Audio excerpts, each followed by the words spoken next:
ಜನಸ್ಪಂದನ ಸಭೆಯಲ್ಲಿ ಗೋಳಾಡಿದ್ದಾರೆ ಮಹಿಳೆ. ಡಿಸಿ ಎದುರು ನ್ಯಾಯಕ್ಕಾಗಿ ಅಂಗಲಾಚಿದ್ದಾರೆ.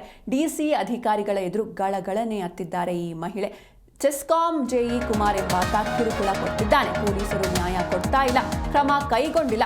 ಮನೆ ಬಳಿ ಬಂದು ಬಾಗಿಲು ಬಡಿತಾನೆ. ಬಾಡಿಗೆ ಮನೆಯಲ್ಲಿ ವಾಸ ಮಾಡಲು ಕೂಡ ಬಿಡ್ತಾ ಇಲ್ಲ.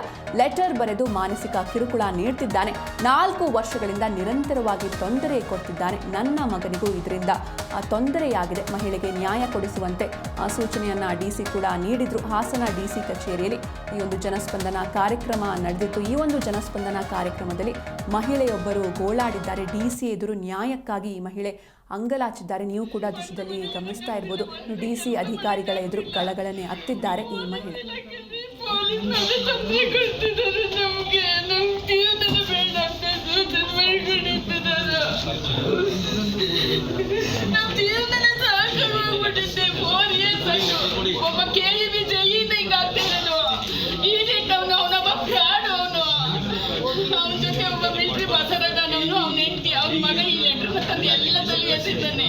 ಕೆಲಸ ಮಾಡಕ್ಕಾಗ್ತಿಲ್ಲ, ಬದುಕಕ್ಕಾಗ್ತಿಲ್ಲ. ಒಂದು ಮನೆಯಲ್ಲಿ ಬಾಡಿಗೆ ಮನೆಯಲ್ಲಿ ನನ್ನನ್ನು ಇರಕ್ಕೆ ಬಿಡ್ತಾ ಇಲ್ಲ.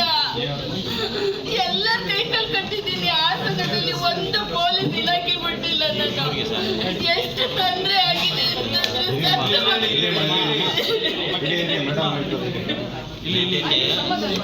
ನನ್ನ ಮಗನ ಮನೆ ಒಳಗೆ ಕುಡಗಿ ನೋಡಿದರೆ ಬನ್ನಿ ಅಂತ ಪೊಲೀಸರು ಕರೆದ್ರೆ ಇನ್ನು ಬರಲ್ಲ.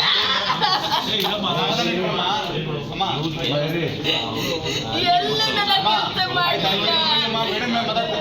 ನಾನು 50 ರೂಪಾಯಿನಿಂದ ಕೆಲಸ ಮರ್ಯಾದೆ ಮಾಡಿ ಬದುಕಿ ಒಬ್ಬ ತಹಸೀಲ್ದಾರ್ ಮನೆ ಮಗಳು ನಾನು. ಜೈ ಎಂ ಬಿ ಕುಮಾರ್ ಅಂತ ಆಲೂರಲ್ಲಿದ್ದಾನೆ.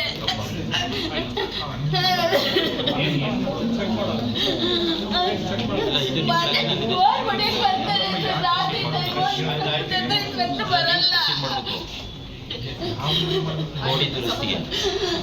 ಎಷ್ಟು ನಾಳೆ ಕೊಡ್ತಿದ್ದು ನರ್ಕ ಅಂತಾನೆ ಹೇಳಿ ನನ್ನ ಬಿಡ್ತಾನೆ, ಮಗು ಟಾರ್ಗೆಟ್ ಮಾಡ್ತಾರೆ. ಪೊಲೀಸರು ಹೆಚ್ಚು ಅವ್ರಿಗೆ ಸಹಾಯ ಮಾಡ್ತಿರೋದು ಲಂಚ ತಗೊಂಡಿ.